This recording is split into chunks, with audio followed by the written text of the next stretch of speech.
C'est aussi un criminel. Qu'est-ce que tu veux que je te dise? Les mauvais garçons m'ont toujours beaucoup attiré. C'est pas vrai! Je suis piratée! Scan de port? Non, plus grave. Ils ont déjà franchi le pare-feu général du NCIS. Bon, isole l'inode et débarrasse-t'en de l'autre côté du routeur. J'ai essayé, il va bien trop vite. Attendez. Est-ce qu'ils sont à deux à taper sur un seul clavier, là? J'arrive pas à le stopper, fais quelque chose, Maggie. J'ai jamais vu de code de ce genre. Ah! Félicitations, Abby. J'ai rien fait, je croyais que c'était toi. Non? En fait, ils étaient chacun avec un bout du clavier à taper des commandes ou des trucs, sans même savoir ce que l'autre faisait avec l'autre bout du clavier.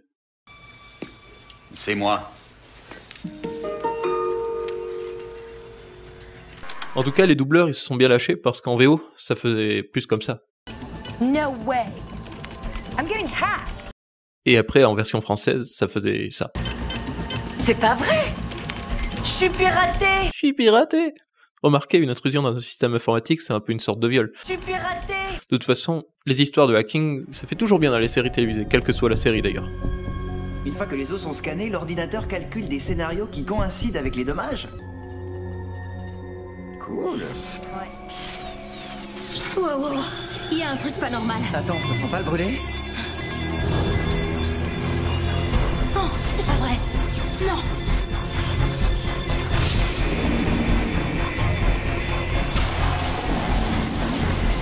J'ai scanné le terminal et c'est un logiciel malveillant qui a grillé nos ventilateurs. Ils sont censés s'activer quand la température du processeur atteint 24 degrés. Mais le virus a ajouté un 0 et c'est passé à 240. Comment ce programme a pu échapper au pare-feu de l'Institut? Il n'a pas eu à le faire, il ne s'est déclenché que dans mon ordinateur. Mais comment il a atterri là si tu n'as fait aucun téléchargement? Il s'agit bien de tous les ossements que tu as scannés dans le terminal. Oui. C'est pas possible. Quoi? Ça forme une espèce de figure fractale. Le tueur a réussi à graver un virus sur un bout d'os. Oh là là, alors on résume là. Le tueur a fait exprès de laisser des ossements, bon, qui ressemblent pas trop à des fractales, pour qu'ils le passent dans leur scanner. Et ce scanner, il est tellement balèze qu'il est allé, sans qu'on lui demande, jusqu'à interpréter ce qu'il a vu dans les os, comme si c'était des instructions informatiques. Est-ce que les photomatons sont vulnérables si on se fait tatouer du visuel basique sur le front? Et en plus tout ça pour changer le seuil de fonctionnement du ventilateur du processeur.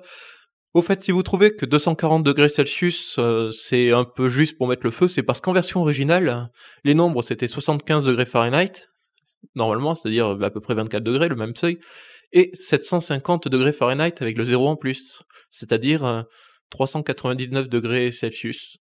C'est-à-dire à peu près la température de mon fer à souder, qui met pas le feu aux ordinateurs. Bon, après, c'est peut-être que dans les séries, ils ont des ordinateurs spéciaux avec des technologies spéciales, super inflammables, on sait jamais. Dans Doctor Who, ils font bien voler des avions à hélice dans l'espace, et dans Bugs, ils ont des lasers qui font des petites boules d'énergie qui se propagent à quelques mètres par seconde seulement. Attention! Oh, il a un laser! Cette dernière série des années 90 était bien marrante parce qu'on voyait bien qu'à côté du blabla technophile de pointe, ils utilisaient des trucs communs en total décalage avec les dialogues. Toi qui n'arrêtes pas de dire que je confonds ROM et RAM, je vais t'étonner, il y a une puce mémoire là-dedans. Ah oui, tu as raison. Ah bah oui, tu as raison, je confonds ROM, RAM et logique combinatoire. Le 74 LS139, c'est un circuit de base qui existe chez une multitude de fabricants dont la datasheet est hyper connue. C'est pas une mémoire, c'est juste un décodeur 2/4. En gros, il y a une entrée à mettre à 0 pour activer le circuit, et ensuite on vient sélectionner en binaire sur les deux autres broches d'entrée le numéro de la sortie que l'on veut mettre à l'état bas, et... Donc la puce doit encore contenir l'enregistrement de la voix. Brillante idée.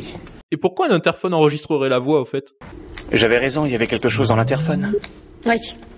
Mais il a été fait sur commande, cet engin. La courbe est différente, c'est pas comme d'habitude. Et il n'y a pas moyen d'y avoir accès? Ça va prendre du temps. Un interphone fait spécialement sur mesure? Non mais mis à part qu'il fait un bruit de vieille sonnette et que son combiné semble ne servir à rien, vous avez vu la gueule du truc de base? J'ai le même modèle chez moi. Dans cette série, des trucs bien de base, on en voit quand même assez souvent. Un autre passage, pris au hasard. Attention, le voilà. Je viens de finir.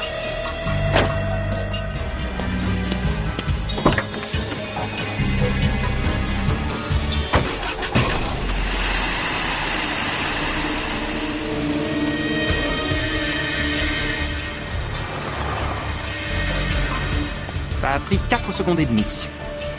Enfin, à peu près. Je suis content de ce nouveau mélange. Oui, il augmente l'absorption de l'anesthésiant à travers le système respiratoire. Excellent.